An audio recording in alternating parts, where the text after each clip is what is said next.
Hello everyone, this is part 1 of what if Naruto was told about his Uzumaki genes early. I also want to give credit to the creator, the omnipresent sage, and I hope you guys enjoy this video and to like, to subscribe, to see more, comment down below. Now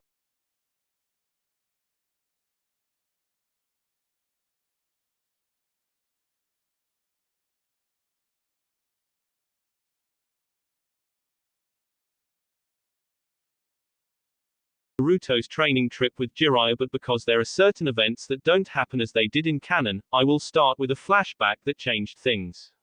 Prologue. Hiruzen stopped by the door at Naruto's apartment. He placed the plastics he held down and knocked. Not twice but 5 times. There was no response. He was certain, though, that Naruto was somewhere inside the building. He opened the door and walked in. It was always unlocked. There was a sign of danger painted at the door. Someone had put it there. Naruto never bothered to remove it, neither did he. But at least no one would dare walk inside the place. So Naruto never locked it. Not at night. Not when he was running through the village. Not when he was in the forest of death. The place was cold, and eerily silent. Hiruzen shivered slightly. He should be used to this. But this was his ritual every time he came here. He'd brought in a TV, just maybe to give it some life, but Naruto hardly used it. One day he would turn it on and leave it on a news channel. When he comes back, it is going to be on the same channel, remote still where he left it. He didn't bother saying anything anymore. The Sandaime walked over to the small kitchen. The apartment wasn't the best. But it had everything. He had made sure of it. Still, this wouldn't mean much. Even if he bought a large fridge, with Naruto by himself, it would only have ramen inside. The damn villagers wouldn't sell him food. They wouldn't sell him anything. Since they couldn't touch him, they thought death by starvation was one way to go about. To some, it was just the fear of losing customers. Who wanted to buy in the same shop as the QB brat? Shaking his head, Hiruzen silently unloaded the grocery and packed it in the fridge and cupboards. He did this every month. Perhaps it was his punishment for the way things have gone. But if he didn't do it, Naruto wouldn't eat decent food. At least the blonde ate. He could cook. He had taught him how to cook. Once he was done, Hiruzen looked around. It was always tidy. Naruto was clean. He was a miserable, lonely child, but at least he cleaned up his place. That was at least something good. But not something that made him smile. There were still many problems that didn't look like they were going to go away. And there wasn't much he could do about it. To feel so powerless to change things, Hiruzen had never been so frustrated, and he was called the Professor. He had learned every fire-based jutsu in the fire country. He had solved many puzzles, and yet, Naruto's life was one he could not solve. No matter what he said, the villagers would undo it with the glares and blatant whispers of contempt. Minato would be so disappointed. He walked over to Naruto's bedroom. It was a one-bedroom apartment. There was no sense of life. The door wasn't fully closed. Slowly, he opened it. It made a creeping sound. He cursed. But when he walked in, there was Naruto sitting by the window. A small boy, no more than 5 years 11 months old. His knee was raised, his other leg inside with his back leaning against the window frame. His eyes were cast outside. He had been here all this time. Just silent. Just never reacting. When did it start? How did it even come to this point? Naruto had been happy. He had smiled and laughed. But these days, he rarely went outside. He spent most time sitting by the window, motionless, as if dead. It pained him. Naruto, Hiruzen forced a smile as he walked over the child. His tone was gentle. Naruto didn't react until he stopped by the window. Hiruzen touched the blonde on the shoulder. He almost startled him. Lost in thought, Naruto faced the third for a moment. There wasn't much on his face. He looked at the plastic on the third's hands. Clothes. He did need some of them. Once more, he looked outside the window. There wasn't much to look at. Just happy people, sending glares whenever they saw him. Is it that time of the month already? Naruto finally spoke. His tone was quiet, slow. Month end, the time for an allowance, new food. And to open the tin he hid his savings. The Sandaime gave him more than enough. It was a pity he couldn't spend it all even if he wanted. Most shops had a sign that said "We don't sell to demons." Hiruzen nodded. I brought you something. Naruto had to turn around to look at the Sandaime. His tone had been filled with excitement. It was obvious from his eyes that he was holding himself from exploding with the news. Naruto grew curious. Maybe even hopeful. I've never seen you so excited unless you're reading that book you keep hidden in your robes, Gigi, Naruto said. He couldn't keep out the curiosity in his tone. Are you finally going to let me see? Hiruzen coughed. He placed the plastic he held down. And then knelt. Naruto then turned over to him and stood facing him. He had done it automatically without any urging. The third placed both his hands on Naruto's shoulders. His lips twisted upside down. He was apologetic. I'm sorry for not having done this earlier, Naruto. He stared into those confused blue orbs for a moment before pulling Naruto into a tight hug. I am sorry. Naruto stiffened sharply. He wasn't used to this. His personal space intruded.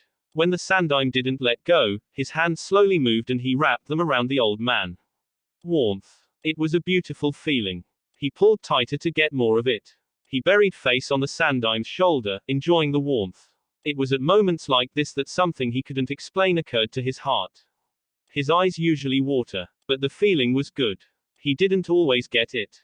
But it was good. He couldn't explain it, but he didn't dislike it, even though it nearly brought him to tears. You're going to suffocate me, Naruto. I'm still an old man, the Sandaime said with a chuckle before pulling away. Naruto smiled. Yes, he smiled. It was an embarrassed smile. Sorry, he murmured. Hiruzen was happy to see that smile. He cherished it for a moment. There was truly hope. Not all was lost. Yes, there was hope. Listen very carefully, Naruto. You are not going to tell anyone what I am going to tell you, and you will not show anyone what I am about to give you. He paused. Do you understand me? Naruto didn't have anyone he could tell. He had no friends. He didn't have family. He was alone in this world. Maybe he could tell the old man at the ramen stand, but that was that. Yet, he was confused. Why would the old man say he couldn't tell anyone when he had no one to tell? It wasn't by design of an obsession with solitude. He had tried. He has wasted so many hours and days chasing friends. Even if he made them for a couple of minutes, their mothers would come and drag them away. Don't play with him, don't talk to him. They would say. It hurt him. It seriously wounded him. The last friends he had made tricked him. They saw he was too eager to make friends and then tricked him.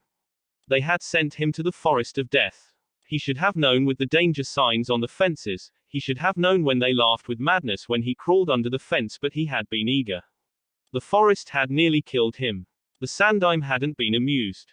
He had told him what happened. He had explained things and then swore those boys would never become shinobi. And they never did. Naruto had stopped trying. He had stopped. He had seen the ugliness of people. It terrified him. And he didn't want to experience it again. Why? Do you trust me, Naruto? Naruto quickly nodded. Yes, he said firmly. Hiruzen smiled. It will do your life harm if you tell anyone. I can't risk that, Naruto. I cannot risk anything happening to you. There was the chance that people would make connections. No, they would make connections. He wasn't worried about the Yondaime's enemies. He was worried about the villagers. They could reject the truth and try to harm Naruto for claiming otherwise. It wouldn't be pretty. He took out a picture from his robes. It wasn't framed. He handed it over to Naruto, who grasped it with both his hands. He was trembling. That, Naruto, is a picture of your mother. She was carrying you when it was taken. Like I told you, she died during the Kyuubi rampage. Mother, his mother. Her hair was red. It was that crimson color. Dangerous color. He was blonde. Naruto didn't question it. For the first time in his cold, brutal life filled with loneliness and contempt, Naruto had a mother. He had a mother. He wasn't the spawn of a demon. He wasn't the Kyuubi. He was born of this woman. This beautiful woman. The picture. He held it against his raging heart and walked over to his bed. He sat down. He had a mother. Those words repeated 1,000 times inside his head. Until tears rolled over his eyes. He made sure he didn't water the picture. Naruto felt happy. He felt relieved. He felt as if something had closed in his heart. Hiruzen took out a shirt from the clothes he brought. He looked at the Uzumaki symbol for a moment before nodding his head. If it was going to bring Naruto happiness, then he would do it. He sat beside the blonde, but didn't say anything. Not until a couple of minutes passed. He didn't want to ruin the moment. Hell, an Anbu even came before him to tell him there was an urgent meeting with his advisors, but he brushed it off. It could wait. He had much more important matters to deal with. Her name was Kushina. Kushina Uzumaki. The same name as his. Uzumaki. Naruto stared at his mother. But he listened to the Sandaime Hokage attentively. He didn't want to miss anything. Most of your clothes have this symbol. You can see it even in Konoha's Jonin vests at the back. This is the symbol of the Uzumaki clan. Your clan, Naruto. Your mother's clan. Before you get hopeful, there are no more Uzumakis out there. At least as far as I know. Your ancestral home. The home where your mother came from was destroyed during the Second Shinobi World War. He went on to tell Naruto the fame of the Uzumaki clan, its history with the Senju clan. He told the blonde most things. It wasn't a happy thing since the clan was destroyed and Uzu was nothing more than just ruins. But he believed it would give Naruto a sense of belonging. No matter what people say to him, he would know he came from somewhere and his mother once belonged to a prestigious clan. Gigi, will you take me to Uzu? I want to see it. I want to see it. He said those words with hope and excitement. Hiruzen frowned, but he didn't let it show to Naruto. Perhaps if he saw it, he would fully believe. It was one thing to be told about something than seeing it yourself. I will clear my calendar and take you there, but, he pressed his index finger on his lips. Don't tell anyone about it. When we go, it will be just the two of us. No one in this village will know. Naruto nodded vigorously. He would not tell a soul. And Naruto had his eyes closed, standing on a tree branch in the middle of a forest, feeling the pressure of the wind. When it came to hiding his presence, Jiraiya was a master. To suggest that the perverted geezer learned this trade in order to peep would not be far off. Jiraiya had perfected jutsus for his lustful desires. He could deprive himself of sleep trying to figure out the defenses of a hot spring that was locked away to hide from perverts such as him. He didn't open his eyes when the Sannin flashed on behind him, in midair.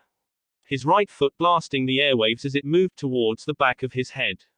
On his left hand, Naruto held a kunai before ducking under the fast-coming kick. The moment it went above him, his body twisted in blinding fashion while he leapt into the air, getting away from the tree branch. Jiraiya grinned as Naruto faced him. He could see the kunai on his left hand. Naruto was deadly precise with those. It was always coated with chakra. Without blinking, the blonde flung the kunai. The hand movements weren't extreme. It just seemed as if he was flicking it. But the speed in which it traveled was dangerously fast. The grin on his lips disappeared. The toad sage bent his body backwards, his head facing the heavens as the kunai blasted past him. He felt the wind brush his face as it went by. The kunai hit a tree, blasting past it. Jiraiya didn't have the time to adjust his body as Naruto flashed above him, a Rasengan on the palm of his right hand. He cursed the blonde's speed. The Rasengan was slammed into his chest. When it connected, the Sannin exploded into puff of smoke. Kaiten, fire dragon's breath. Jiraiya breathed out a stream of crimson flames from his mouth. He was standing on the ground, looking up as the flames rushed up towards Naruto who still floating in midair, body positioned slightly horizontal after the momentum of his Rasengan. Looking at the incoming flames, Naruto moved his right hand across his chest. He closed his eyes, and then snapped his fingers. A wave of his chakra was released from these fingers. It was invisible to the naked eye. The wave covered a certain distance but what it did was blast the oxygen away. The effect lasted for no more than 2 seconds. The flames that had been coming towards him simply died off, just like that. It was the weakness of flames. They needed oxygen to burn. Regardless of power and speed, as long as there was no oxygen, the flames would not burn. Ah, he loved his jutsu. You're wide open, Jiraiya announced. He was on Naruto's right side, still in midair. There was no more warning when his right foot slammed onto Naruto's shoulder, sending the blonde flying away. As the force of the kick carried him, Naruto avoided wincing. Jiraiya's physical attacks carried a brutal kind of strength. He flipped several times with his senses fully functioning. As he was about to pass a tree branch, he stretched out both his hands and grabbed it. He attempted to swing forward but Jiraiya once again appeared. The Sannin was right in front of him, the man punched him on his chest. When the brutal punch connected, Naruto burst into a cloud of smoke. Jiraiya frowned before flashing away. He landed on the ground and leaned against a tree trunk. His eyes flashed open when he sensed something coming in fast. He couldn't react when a kunai went through on his right, it cut slightly his cheek before piercing through the trunk of the tree. Jiraiya sweated as blood dripped from his cheek. His heart pounded a bit with relief. That could have opened his skull had it been intended to do so. You're getting destructed. Naruto was in front of the Sannin, his right foot weaving through the air before slamming on his chest. The attack planted the Sannin against the tree. With his foot still connected with Jiraiya's chest, Naruto formed a small Rasengan in the blink of an eye. As he retreated his foot, he was driving the jutsu towards Jiraiya's chest. The Sannin dropped to the ground and Naruto's jutsu collided with the trunk of the tree, breaking it. As the tree began to fall, Jiraiya did a leg sweep, making Naruto off balance and start to fall backwards. The Sannin flashed above the blonde. Naruto quickly crossed both his hands above him as the back of Jiraiya's right foot came crashing towards his face. His defense held firmly and Naruto quickly grabbed Jiraiya's foot. He balanced himself quickly before spinning around in quick motions. He flung Jiraiya towards a tree. Futon, wind bullet. He spat out a bullet of wind from his mouth. The bullet hit Jiraiya on his chest and propelled him further backwards. His back crashed into a tree with a sickening thud. Naruto was right before him, not easing up on his attack. He held a sword, coated with wind chakra. He swung it horizontally and seemingly cut through both Jiraiya and the tree, but the Sannin turned into a log. Jiraiya was behind Naruto, crashing down. His hands were held together, creating a giant fist. The slammed the hammer down with all his strength, hitting Naruto on his right shoulder. The force caused Naruto to fall to his knees, dropping his sword as his hand trembled and throbbed painfully. The Sannin wasn't done. The moment he touched down, he lifted his right foot, kicking Naruto on the back of his head. It was brutal. It forced Naruto to hit the trunk of the tree he'd just cut with his forehead. A sense of dizziness gripped his mind for a moment as his vision blurred. Birds chirped for a second. Jiraiya grabbed him and then lifted him up into the air. The Sannin was holding him up by his throat. Just one hand. Shall we call an end to it? Too soon. Naruto muttered. He moved quickly. Both his hands grabbed Jiraiya's arm. He put so much pressure on his fingers that he stopped the flow of blood and Jiraiya's grip loosened. His legs moved up and he wrapped them around Jiraiya's arm. The Sannin cursed loudly before slamming Naruto on the ground. There was a loud boom as Naruto crashed with his back. But he didn't let go. He even started twisting the arm. Jiraiya started tapping on the ground comically before yelling. Naruto, you are going to break my hand.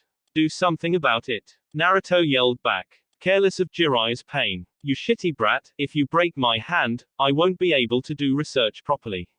That is worse than death. Naruto shrugged. It will save you from pain and women will have the dignity back. Jiraiya cursed once more and used his free hand to form a hand seal. His hair stretched and wrapped around Naruto. He strangled the blonde, forcing him to let him go. Once free, he hurled the blonde away. Naruto flipped several times before touching the ground with both his hands, trying to stop the momentum. Once he stopped, an earth spike burst from the ground. It was sharp, and dangerously moving towards his chest. Naruto propelled his body backwards by pushing chakra into his fingers to push himself. The spike missed him, just by a whisker. Jiraiya expected this. He was upon the blonde. Twisting as he moved, he channeled chakra onto his fight foot and then slammed it on Naruto's face. The kick picked the blonde off the ground, but before he could do anywhere, Jiraiya grabbed his right foot and then twisted him up before hurling him towards a tree. Naruto didn't have enough room to balance his body and so he crashed into the tree with his back. The Sannin appeared in front of him, driving his punch towards his chest. Jiraiya sensed a spike of chakra and tried to retreat. The blonde burst into a swirl of hundreds of small wind blades. He landed a distance away, but before he could even glance at the damage, he felt the air leave his lungs. Naruto was standing just away from him, with a bleeding face, but he was sucking all the oxygen away. It became harder to breathe for Jiraiya. He fell on his knees, clutched his chest, his mouth hung open. He was going to pass out. There was no relief when it stopped. Naruto kicked him on his forehead with a wind-enhanced kick. He guessed it was payback for his earlier kick. Jiraiya felt his head tremble violently. His vision blurred as dizziness took over. He didn't even feel it when he hit a tree with his back. His senses came back when something slammed into his gut, causing him to spit out saliva while falling on his knees, hands on his gut. The attacks were enhanced with wind. It wasn't like Tsunade, but they did the damage. Naruto fell down on his butt, his breathing labored. He wiped out the blood on his face and then fell on his back. He needed to rest. Once the pain was over, Jiraiya leaned against a tree trunk and looked at his hand. It was bleeding with several cuts. He applied his medical ninjutsu to stop the bleeding. The cuts were not deep, so they closed. After a couple of moments of silence, he looked at Naruto. His right hand still ached from that lock. The blonde was improving. He was getting better and better by each month. This training trip had been the best option for Naruto. If they hadn't done this, he wouldn't have gotten closer to his godson, he wouldn't be producing another shinobi who would surpass him. It was still early days, but one day, Naruto would surpass him. He would be better than him. Jiraiya was honestly proud. Minato had been a genius, but Naruto had potential and he used it to his advantage. He knew his potential. The blonde was also willing to learn. I'm no longer taking it easy on you, Jiraiya more or less grumbled. The last hits had been unpleasant. It has been quite a while since someone managed to hit him so hard. I told you to bring your A-game, even senjutsu if possible. I'd kill you with senjutsu. And I am soon going to cripple you if you're not careful. Naruto retorted. Jiraiya frowned. That was true. He couldn't deny it. It wasn't the arrogance speaking. It was a fact. Before their training ends, Naruto was most likely going to leave him bedridden for a couple of days. They did fight with the intention to kill. There was no friendly. You could break a leg. It was part of the training.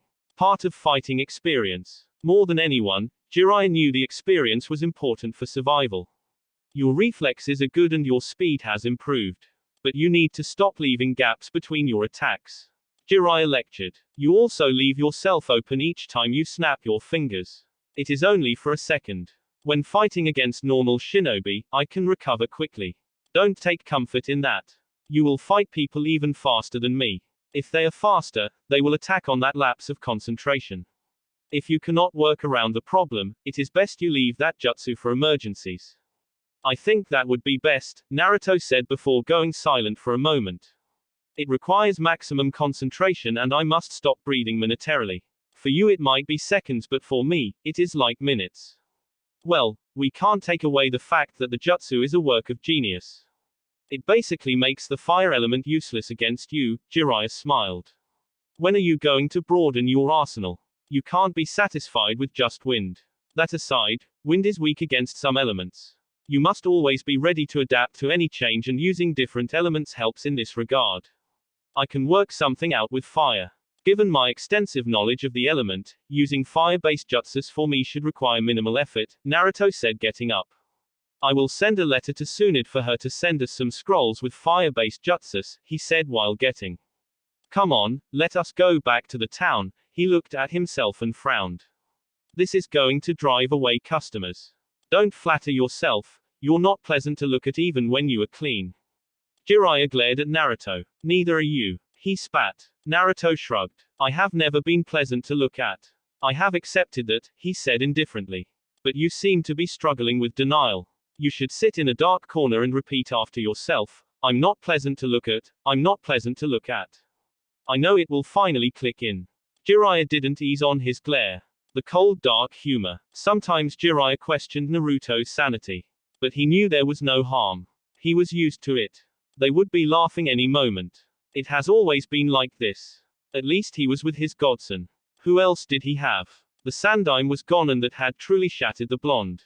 The old man was everything to Naruto. And when he died, without saying a word to him, Naruto has suffered. And then there was Sasuke. The cursed Uchiha. Thinking of him made Jiraiya angry. Well, not since they left Konoha has Naruto brought up the subject. Not once, not ever. Hell, the blonde didn't even talk about Konoha. And Jiraiya didn't push. He was getting close, there was no need to venture into territories Naruto didn't want to touch. But he understood that they couldn't ignore it forever. They would have to talk about it because sooner or later, they would have to return to Konoha. You could at least try to be nice, you know, my heart isn't that strong anymore, he said with mock misery, feigning to be 100 years old. Old people are locked up in their homes, Naruto said. He sighed and stared into the heavens. What do you think is up in the sky where we cannot see, sensei? Jiraiya cast his eyes into the clear sky. He stared for a moment before shaking his head.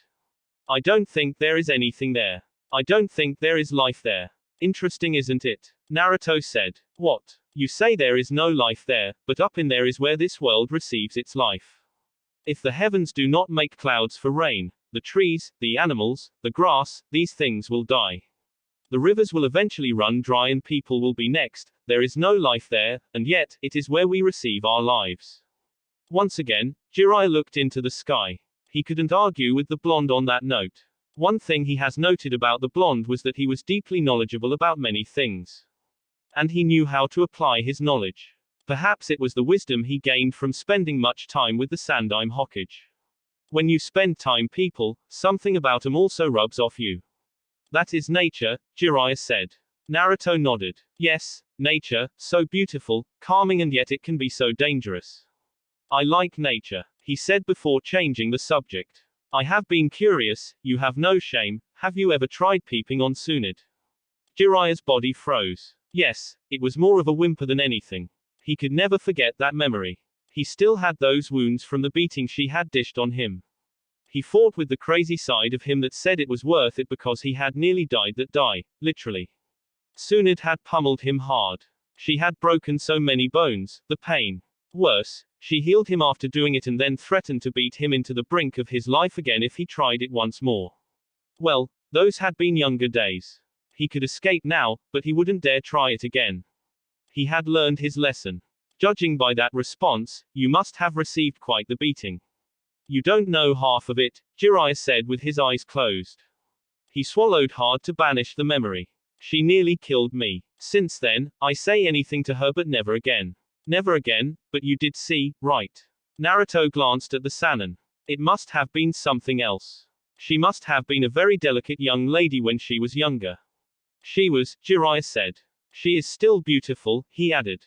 Naruto didn't comment on that. He just nodded. Without much being said, the two headed back to the town. The walk was silent, both in their thoughts. Jiraiya was thinking about what they had to do next while Naruto was thinking about certain things in his life. Once they reached their motel, Jiraiya took a shower and changed his clothes.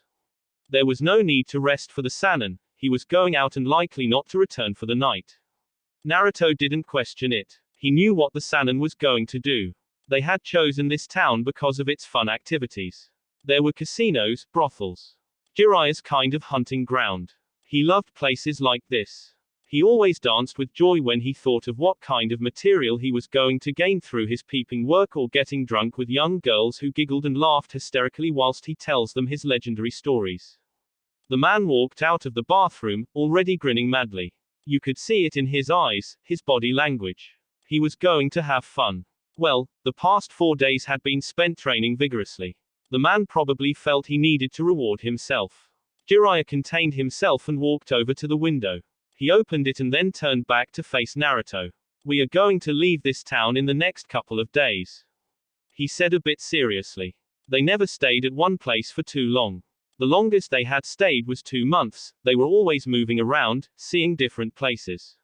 Sometimes they didn't even camp with people. They would stay in the middle of nowhere. For survival, it was hunting.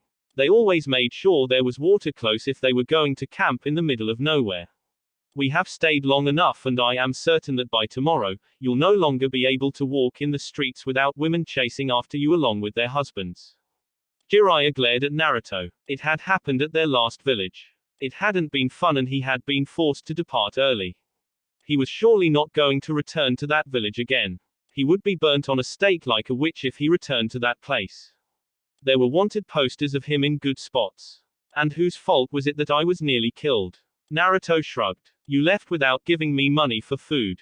What was I supposed to eat? You're a man, you need to make a plan and you didn't have to expose me like that. I wouldn't need to make a plan if I wasn't forced to use my money to bail us out after you lost your wallet when running away from one of your conquests. Jiraiya smiled. Remembering that day, that had been truly a good day. That woman had assets as big as Tsunade's. She was just sitting there in the water, never minding her nudity, doing things to herself. Jiraiya had never been quite pleased. Anyway, he fought the blush gracing his cheeks. When I come back, you must be ready. I will look for a mission you can do. This time, it will have to be difficult. Naruto sighed. So, you'll be gone for a couple of days. The Sannin nodded. He took out his wallet and stared at his money. He glanced at Naruto and then his money. He frowned. If he didn't give enough, Naruto was going to hunt him down and ruin things for him. He counted a few bills and put 'em down. I put enough for food and some fun, he finished with a grin. With that, he jumped out of the window and was gone. Naruto shook his head and walked over to the window. He leaned against the window while sitting down, his right foot close to his chest with his left touching the floor inside. He rested his right hand on his knee and stared down at the streets. This was his comfort zone. How many days has he seen, sitting like this? He couldn't remember. They were too many to count. Almost all days he had a window, he performed this ritual. The streets filled with people, mothers walking with the daughters, boys chasing each other, drunkards, walking past with a stench that turned people away. He saw this scene almost every day. Yet he was never tired of seeing it. The past 16 years of his life have never been dull. There was always something happening. Had it not been for the old man, it would have been chaotic at best, but when he saw those mothers, he remembered his own mother, the woman who gave birth to him. Now he knew he had a father. The Sandaime had left it as his last revelation before he died, a painful experience that had been losing the one you loved. The one who saved your sanity. Jiraiya had come in, talked to Tsunade, and he was taken out of the village after a couple of months of misery and solitude. For more than 2 years now, he has been running around the elemental nations with the Sannin. He has seen many things. Many people, the shamefulness of Jiraiya, and he had learned to drink. He had learned to speak to women. He was still young, but his body was growing fast. Then again, the old man had always ensured that he ate healthy. After an hour, a bird flew over to Naruto and landed on his right shoulder. He stood up and walked over to a small wooden table in the wide room and sat on a cushion. He took the scroll it carried and the bird flew over to the window. It stood there, as if standing watch. It always did that each time it came. Naruto opened the small scroll and channeled chakra through it. Another scroll appeared in a puff of smoke, it was another storage scroll. He channeled chakra on the seal and then 5 mountains of papers appeared in a puff of smoke. He blinked, work. It always came for him wherever he was. For 5 hours straight, without a break or anything, Naruto worked through the papers. Once done, he sealed them in the scroll and snapped his fingers. The small bird flew over to the table. He wrapped the small paper on the container on its leg. Do you need something to eat? It nodded its head as if it could understand his words. Naruto smiled and stood up. He returned with a small cup of water and fresh bread. The bird ate and then drank. If you drank, I'd give you some sake as thank you. The bird seemed to shake its head as if to say, alcohol. No thank you. Naruto laughed. Safe journey, he said. The bird made a sound before flying away. The sun was already setting, it would be night soon. He couldn't sit here forever, he would lose his mind. Naruto went over to clean himself and then changed his clothes. Once done, he took a nap.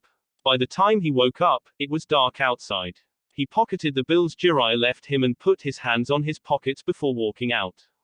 He was already familiar with the town. He knew where to go, but it usually depended on where the wind was blowing.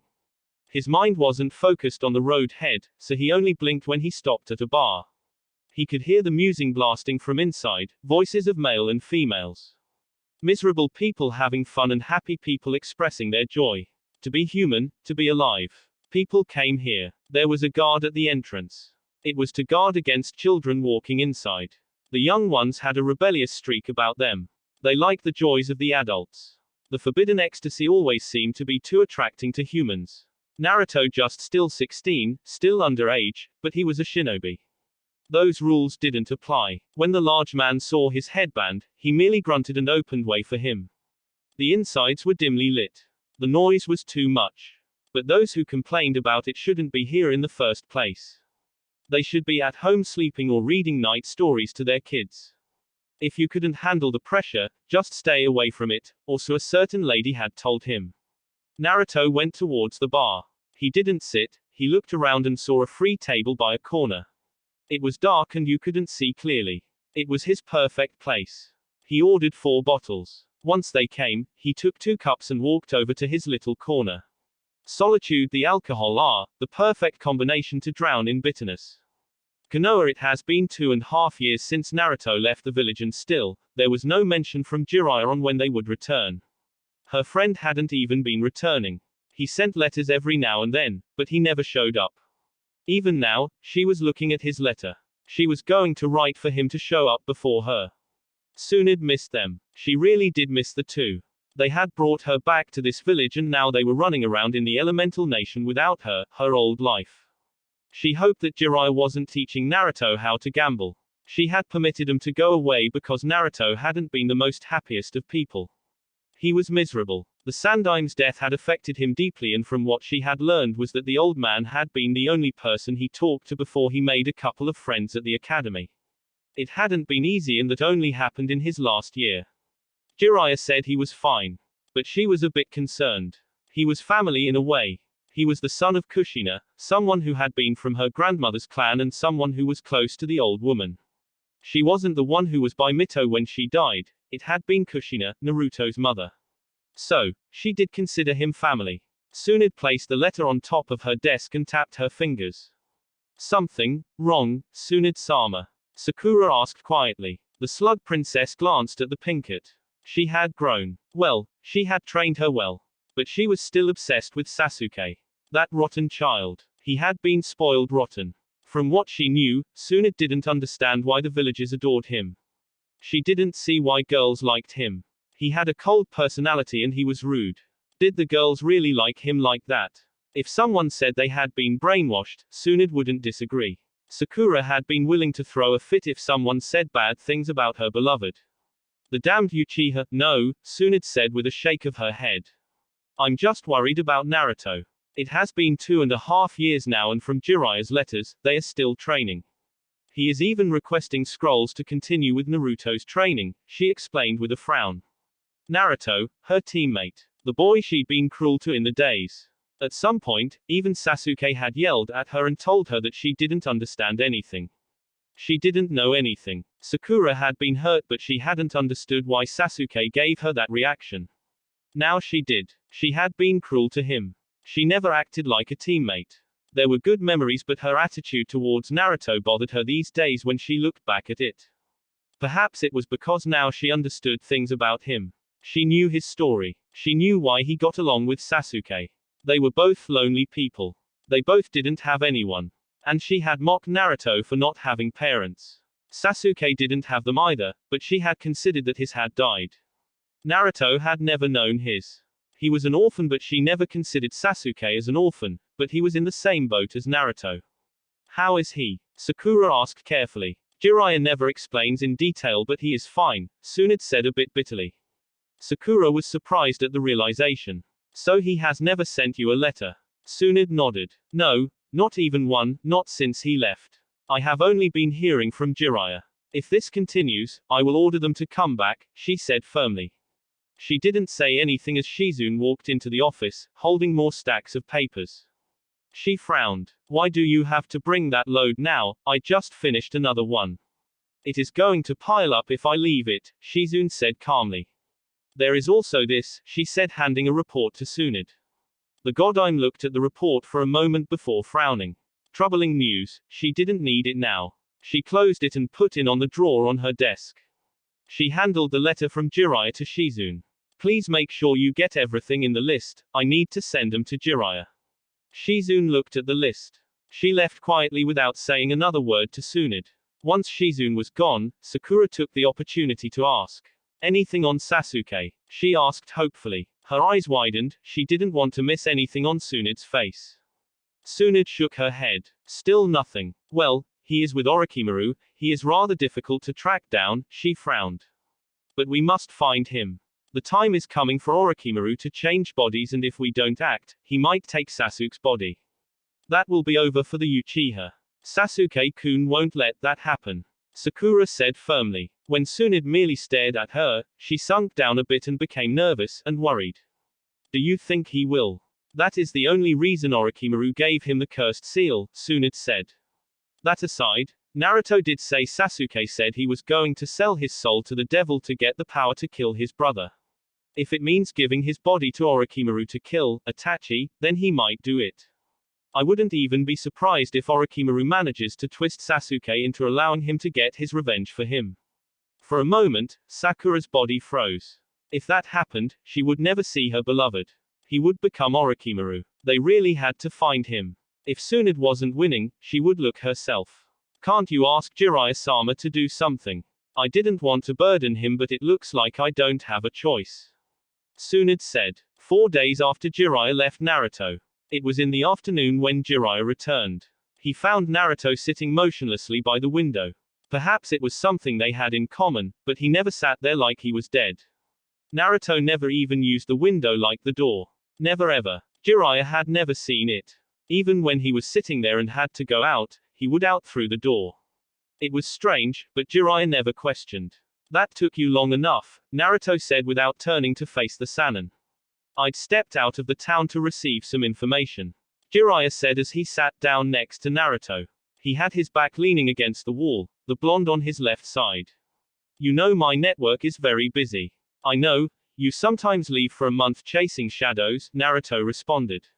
He glanced down at the Sannin for a moment. What did you discover this time? Jiraiya realized, there was no hint of curiosity. Naruto was rather good at it. He was never too eager to learn anything. Even when he was asking things considered secrets, he never showed you how interested he was. Sometimes it made it difficult to tell if he was serious or not. Jiraiya had learned to just share or say he didn't have to know. If Naruto was asking, he wanted to know. It is about a zoo. He looked up, to see Naruto's reaction. There was nothing out of fashion. My ancestral home, Naruto said a bit lazily. There were many rumors going on about the land of whirlpools.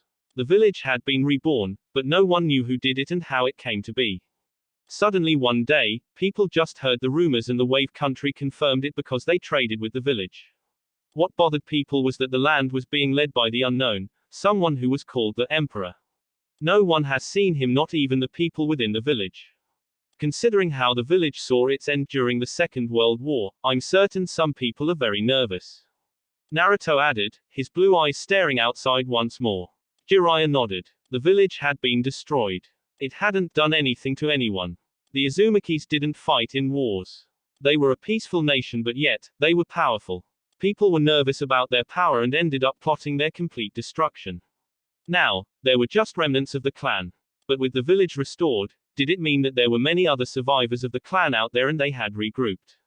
Iwagakure is the one that is most agitated. Jiraiya said. They are concerned because if really it is the Uzumaki, they might have an enemy with a grudge. That is one way to look at it. Naruto said. Jiraiya raised an eyebrow. He would not forget, Naruto was Uzumaki. Even though he didn't live there, it was still his ancestral home and his mother had come from there. How would you look at it? Naruto shrugged indifferently. My clan was peaceful, they did not support wars, and they did not fight. They were allies of Konoha but never partook in the wars. They didn't start trouble with anyone. They were hidden in their village, minding their own business, and yet some people felt threatened by them and decided to destroy them. What would you feel about that, sensei? There was no anger, no emotion, nothing in Naruto's tone. Again, Jiraiya couldn't tell what Naruto thought. As those blue orbs glanced back him, there was a hint of curiosity in how he would respond to the question. It is a difficult one, but you cannot say that what Iwa and its allies was just. It was wrong in every sense of the word. Yet, nothing was done, not even by Konoha. Again, Naruto looked outside the window. Our world isn't fair at times, sensei. People with power always do what they please. Sometimes, right is decided by those with power. I know that, believe me, I know, there was bitterness in Jiraiya's tone. This is why it is my desire to change this world. He said with burning passion. I admire your passion, sensei. I'm sure my father shared it as well. Of course, Jiraiya said with a grin. It is why he named you after the hero of my first book after all. Ah, yes, that book. You said my father liked it, I think I like it as well, perhaps for different reasons, but Naruto wouldn't say. What would you have done in that situation, sensei? In a world you desire, would you have allowed Iwa and its allies to get away with what they did? Their action was nothing but a slaughter of innocents. I say this not because it is my clan, but looking at it as someone who has listened to your desires. Jiraiya thought for a couple of moments before shaking his head. I don't know, Naruto. Iwa would say they were justified and they wouldn't back down. Anything would more forceful would result in bloodshed. He said. But if you have listened me to, you will know that I still don't have answers. Naruto nodded. Which is indeed a pity, the blonde said. What of Kiri? They are the one should be most worried. Kiri is a bit far and we don't generally go there. It was locked up in a civil war. But I heard that the war was over and that a new cage has been named. I'll go there sometime. Jiraiya said. Naruto didn't say anything else on the subject, he just nodded and asked. What is new in the information you received? Nothing much, there are still many things we don't know. Getting inside is near impossible. I'd have to go there myself. But since it is something that will require time, I can't do it now. I would have to be away from you for a long time, and there are dangerous spies get killed there, Jiraiya explained lightly. I want to focus on our training now. But I am checking Iwa's movements. What are they doing? Nothing as things stand, but they are watching. I wouldn't bet against them preparing naval forces to prepare for an invasion if they feel they might be attacked. Kill them first before they kill you, Naruto said. It was the cold truth. Jiraiya could only grunt in response. What would you do if it came to that? Naruto took his time before responding. I don't know, he said. You said we do a mission when we leave, the Sannin nodded. Are you ready? He asked. But let me correct you, I never said, we. Naruto looked at the Sannin curiously. Why don't I like the sound of that? Jiraiya smiled. There is nothing to worry about. Otogaku, kakukakukakuku, Orochimaru laughed with throbbing joy, seeing Sasuke fight. He was sitting on his throne. The Uchiha was excelling and moving faster than he had anticipated. He had been right after all and the Uchiha was a good candidate. But then again, he was never wrong, was he? He was usually right because he made calculated moves. Kimimaro had turned out a failure because of his illness, but Sasuke was perfect. The Sharingan would finally be within his grasp and he would make sure that the body would last him. It was a pity he could not sit Sasuke on a chair, strap him up and then begin to bisect him to and up close to what actually happened inside the Uchiha's body. Well, he just had to be patient. He would do it once he gained the body. He didn't have a problem with cutting himself up. Orochimaru went through a fit of coughs coupled up with blood. He frowned. This body had reached its limits. He really needed another host. He couldn't move freely now. And very soon, he would be bedridden, unable to do anything. Kabuto walked up to him, medicine. Dutifully, the nin gave him his medicine before glancing at Sasuke who was fighting in the hall. He is improving splendidly, he said. Should we inform him of Naruto-kun's improvements as well? Orochimaru shook his head. Let us leave that for now. It might come in handy as a form of motivation, he said. Did you bring what I asked for? Kabuto nodded. I've also found something interesting that you might like to know, he said lifting up his glasses. Orochimaru eyed Kabuto. Was he being teased? If the man knew he was going to like it, why didn't he just say it? Kabuto was loyal, but sometimes Orochimaru questioned it. He smiled. What is it? It was appears that Gurren has once more surfaced in Azushiogakure, Orochimaru blinked. Oh, that was indeed an interesting piece of information. His former number 2 had vanished from him along with that boy. He hadn't bothered chasing after them because they were no longer useful. Gurren had done what he needed her to do. Perhaps the only thing she could prove was that of danger to him was about what she knew. Well, she has been gone for about a year now, and nothing has happened, so he thought he was safe. That aside, he hadn't thought she had gone to join another village. Well, that could be troublesome since we don't know anything about the village, Orochimaru finally said after weighing up his thoughts. Have you sent someone? Yes, but they didn't come back. Well, it is interesting, Orochimaru. I could go myself, but at this point, I need to be by your side. A bitter reminder that he did need Kabuto at this moment. His movements were limited and very soon, he wasn't going to be able to do any by himself. The medicine wasn't for anything but pain. He couldn't stop the rot. So long as his soul remained here, the body would continue to break apart and he would experience the pain. Why didn't Kabuto just leave him? He shook his head. He needn't think about such things.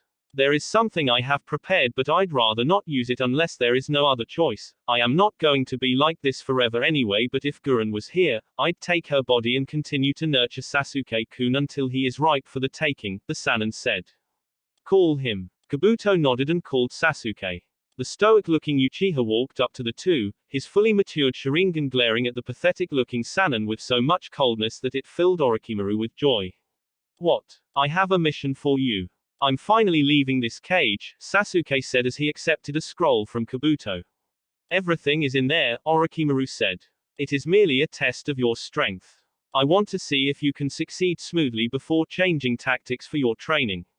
River Country. Naruto sitting under a tree in a meditative position with his eyes firmly fixed on Jiraiya.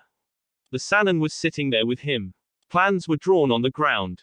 Naruto had already surveyed everything while Jiraiya watched. The Sannin hadn't commented and said he would not comment. Even if Naruto was making a mistake in something, he would not say anything, not until the mission was over. The Sannin had said he had to make sure no innocent person died, and if it happened, he would have to live with it because that was what happened. The village close to them was being occupied by criminals, scums who were here for the loot. The village of Takumi has sent for help and they had to remove the scums. Naruto had to do everything by himself. There were 30 enemies, but they were mostly just bandits. 10 were shinobi, but nothing strong that would cause him trouble. The danger here was that he had to make sure that they didn't kill the village people. If he made the wrong move, they would kill them and the mission would be a failure. The leaders of the group were all located in a small bar having a meeting. This was a perfect opportunity to strike, when all leaders were at one place. 7 were doing patrols around the village. He could easily handle those with his clones and silently as well. 5 were guarding the daughter of the village leader who they were demanding a ransom for. These people were in different locations and he had to strike quickly. The rest of the villagers were in their homes.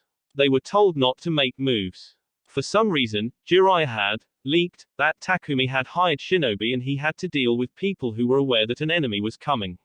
Remember Naruto, if you just leave this people, they are going to harm more people. If there was a mass jail for criminals, we capture them and send them there, but we don't have that. Killing is part of the job. Don't make it feel natural for you. It's not natural. Life is precious, but as shinobi, we cannot avoid it. You don't always have to kill. You have to determine what is safer. Naruto had shed blood before. It had been horrible. He hadn't meant to do it. The man was a bandit and Naruto had put too much strength on his hands, he had ended up snapping his neck. That sickening crack when the head twisted, those eyes rolling with life disappearing, they had haunted him, but Jiraiya had been there. Jiraiya was taking him through this, just to prepare him, just to make sure that he would not freeze and risk the lives of innocent people locked up in their homes. At any moment now, these people were going to round up the villagers and use them as shields to deter shinobi from attacking. This was why Naruto had to move now. I know, sensei. Naruto said. Wish me luck. Just use your head. This isn't a battle that can be won because of physical prowess. You might have the power and still lose. Just know that you sometimes have to put aside all that power and use a kunai to get the job done. Naruto nodded. He stood up. 2 minutes. He said. A minute is more than enough for you. Jiraiya said. You have your shadow clones to help you. Since the enemy is weak, that is more than enough. But 2 minutes it is.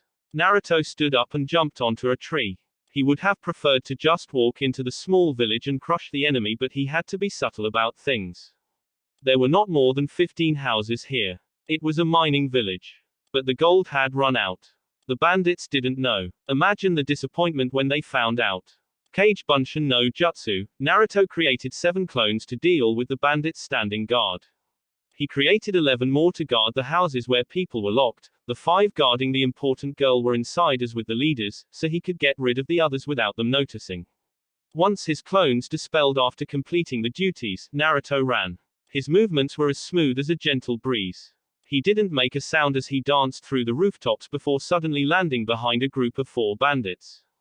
Hey WH, he didn't allow him to say anything. He moved in the blink of an eye, jumping over the man. As he was doing so, 3 kunais were flinged in 3 different directions. The kunais hit straight on the foreheads of their targets. They pierced through. He landed on the man's shoulders, and placed his hand over the man's mouth to stop him from screaming. The others dropped to the ground, before he hit the man on the back of his head, knocking him out cold. The villagers would deal with him. Naruto left a clone to tie him up before disappearing along with small gusts of wind. The house he appeared in was a double-story house. His target was upstairs with her 5 guards. There were 10 downstairs, drinking while placing guards. They were laughing merrily while the villagers cried in their houses. There was no hope for tomorrow. They were thinking, at any moment now, they would be killed. Cold-hearted humans. But he had seen it, hadn't he? The ugliness of people. He had experienced it too, so he could understand. Naruto went behind the house and walked through the wall. He peeked through the window. The girl looked fine. She was small, crawled up in a corner, trembling in fear, tears in her eyes. People were truly ugly, weren't they? A little girl, an innocent child, and you did that to her. He had been innocent too. A child, younger than she was, and ugly people had tormented him. He needed to get in silently, and time was ticking away. He held a single hand sign and used Shunshin to appear in the room. 5 kunais were in his hands. He twisted speedily and threw them all, each hitting its target. The bandits didn't see a damn thing. They fell lifelessly on the floor. Naruto walked over to the girl and knelt down. He gave her a warm smile and whispered something to her ear. He noticed she tensed. She was afraid. He created a clone which picked her up and left by the window. Naruto stood up. He was done with this part. He took out a smoke bomb and went downstairs. He threw the ball on the round table the 10 were gathered around.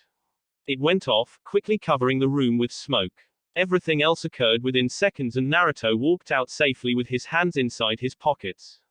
He could consider his mission done and dusted. He just had to interrupt a meeting, and with everyone else gone, he didn't have to worry about the safety of the civilians, but the clones would still keep watch of everything. Naruto had manners, unlike a certain pervert. So he actually knocked when he arrived at the door where the leaders of the bandits were gathered. He knocked gently a couple of times before a large man walked up. He dwarfed his frame by sizable proportions. Even a Chunin would be afraid to face such a man whose face was a field of scars. What? The man demanded, glaring at Naruto. He then noticed the headband. They sent a brat. A brat. He looked insulted for a moment. Naruto didn't say anything. His response was to punch the man on his face. Despite his size, the man was sent flying back inside the room. He crashed loudly onto a wall, face bleeding, teeth falling out. He cursed loudly as he staggered to get up to his feet. Naruto stepped into the room. They were all large, ugly men. They were the kind of perverts of like little girls. Pedophiles. He counted them calmly before greeting them. They were not even the least surprised or alarmed. As large as the man he had punched, he was simply a doorman. Konoha Shinobi, one of the men, frowned, looking at the forehead protector Naruto wore. Is it true, I've heard even though young, Leaf's shinobi are strong? One asked quietly. We're about to find out. They all readied themselves, grinning madly. He was just one, they were big and strong. They could handle this, or so they believed. Between mob justice and quick deaths, what do you prefer? Naruto asked in a calm tone. But a mob justice was no good, was it? Maybe the villages would pay back the people who made them suffer, but it did nothing but incite violence in the hearts of people. Naruto nodded to himself. Although he offered that option, he wasn't going to go with it. Innocent people didn't need to dirty their hands. This was the duty of a shinobi. We pick neither option. The first one lunged towards him, attempting to plant the base of his foot on his face. Naruto sidestepped the large food and raised his right hand, channeling chakra through it. He made a fast motion as if he was cutting something, and then blood gushed over from the man's knee. His leg was cut off from his knee. When the pain shot through, he cried painfully. You little fucker. Another yelled, swinging a right hook. Naruto caught the man on his arm, having avoided the punch. Chakra was channeled through his fingers and he pressed. There was a sickening crack or bones breaking. The man cried out in pain while gritting his teeth. When the last man hovered behind him, Naruto slammed his elbow on the man's chest, knocking on the wind of his lungs. He was a shinobi, and he had to finish this. He took out 4 kunais from his pouch and did what he had to do. Once done, he breathed in and out to calm his nerves. He didn't need to see anything. He simply walked out and made way for it. Jiraiya could handle the rest. They just needed to do what he did and mission complete. The village would be safe. Minutes later, Jiraiya walked up to Naruto. I can't complain, he said of Naruto's performance. You okay? Yeah, Naruto said with a grunt. Where to now? I doubt we are going to be staying here. Takumi to collect our payment, you know someone has to pay for our living expenses, Jiraiya said. We will stay in the village for a couple of days before deciding where we will go. I have to wait for something, our payment. Naruto asked with a raised eyebrow. It is my payment, sensei, and we are not sharing. I'm the one who found the mission, and we are a team. Takumi hired both of us and they will pay both of us, Jiraiya said. You should have asked the terms before you did anything. Well, I can always tell them that you didn't do anything and don't need to get paid. Naruto offered. I'm sure they'd believe me, you wouldn't. Naruto smiled. Of course not, I wouldn't do something like that to my beloved perverted sensei. That will be it for this video. If you want more, comment down below, like, subscribe. And see you guys later.